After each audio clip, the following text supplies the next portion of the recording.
LAB-08 information, this is a 2-week lab. Because you're working for 2 weeks, it would be a pain if you couldn't come in for the second week and easily restore the patterns. Now, you'll save them into memory, but someone might overwrite it. So I'm going to show you a sheet that is printed out right there. It's on the clipboard. It'll be over there. So aside from using the memories, which you should, you can quickly grab a sheet and jot down your positions here, make any notes that you want. Also notice it has instructions for how to use the programmer, so that's very helpful. So you're working your first week, you create a pattern, you coming back the second week and you don't know how you're going to remember it, use one of the sheets and take the sheet with you. That said, there's one quick thing on here that's not on here that I'll share with you. A pattern set is something that uses all 4 rows. Notice that there is a mode switch. 4 by 32, which means 4 independent rows. They can be clocked independently, or if you only come into shift input 1, it will clock all 4 at the same time evenly, just like the 563 that you've already been using. You also have 2 by 64 and 1 by 28 mode. So a pattern set is using all 4 rows. In case you're wondering what you can do with this, the answer is all kinds of things. So here's some really quick ideas besides the obvious. The first obvious thing is send a trigger pattern into an envelope generator that's modulating a filter. You can make all kinds of interesting patterns. Another interesting thing you can get a lot of mileage out of is taking the output of one of the rows and using that to shift a voltage sequencer in patterns other than being totally regular.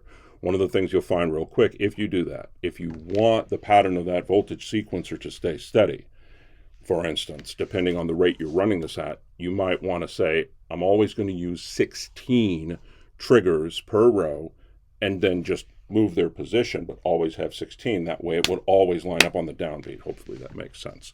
Another thing you could do with one of the rows is send it out into the burst generator, which is up in the top row.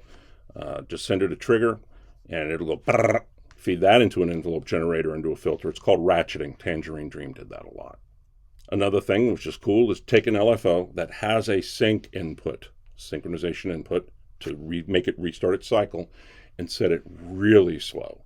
So it really slowly opens up a filter for 4 bars or 8 bars or 16 bars, and then take the trigger output into the sync input of the LFO. And if you just have position 1, every time it'll reset that LFO and then it'll open up for the entire length of that sequence, and then it will consistently reset. Or you can make patterns of resets. Something else you can do with a voltage sequencer, instead of just stepping it in patterns, which is cool, you could do that, or you could take a trigger output and feed it, for instance, into the gate input of one of the stages of a 960, and then very occasionally cause that thing that's going ding ding ding ding ding ding ding ding ding ding ding ding ding ding ding. You could make it reset at certain patterns. Those are just a few things that you can do with this. All of these instructions are correct, but there's one thing that will make your life a lot easier that I just forgot to put on here is if you have a memory in, say, bank 1, memory 1, and you press and you hit 2 and press and hold recall, it will force load 2 in. But if you are in bank 1, memory 1, and it's playing, and you press 2 and then press recall once and don't hold it, the lights will start flashing. It won't load 2 until it gets to the downbeat. Then it will load in on the downbeat. Now the LEDs do not update instantly, but the electronics do, so the trigger pattern does.